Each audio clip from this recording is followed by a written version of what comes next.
Kereta cepat Jakarta-Bandung, uang rakyat aman, tanggung jawab bukan di APBN.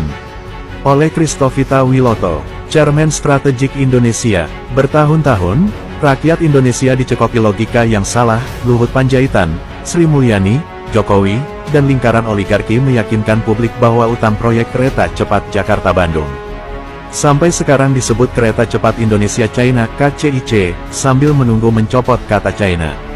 Kekik, harus dibayar dari uang rakyat.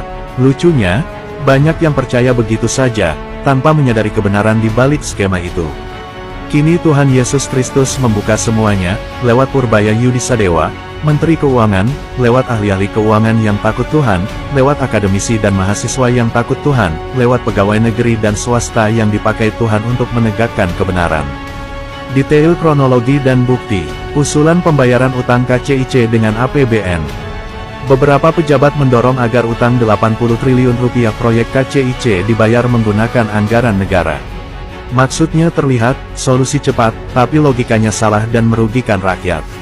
Keputusan tegas Menke Purbaya Yudisadewa. Menke menolak keras usulan ini. Pernyataan beliau jelas, PT KAI sebagai pemegang saham KCIC harus menanggung sendiri utang proyek. Keputusan ini memastikan uang rakyat tetap aman, tidak dipakai untuk menutup kesalahan perusahaan. Solusi alternatif dan cerdas. PT KAI memiliki hak atas dividen besar dari Danantara, nilai total bisa sampai 80 triliun rupiah per tahun. Dengan dividen ini, utang KCIC bisa dibayar sepenuhnya oleh perusahaan sendiri tanpa membebani APBN. Artinya, proyek tetap berjalan, tetapi uang rakyat tidak tersentuh. Mengapa uang rakyat tidak boleh dipakai? APBN adalah hak seluruh rakyat Indonesia, untuk pembangunan, pendidikan, kesehatan, dan kesejahteraan. Proyek KCIC memiliki sumber sendiri, PT KAI sebagai pemegang saham punya dividen Danantara yang cukup. Keadilan dan tanggung jawab, menggunakan APBN akan melanggar prinsip keadilan.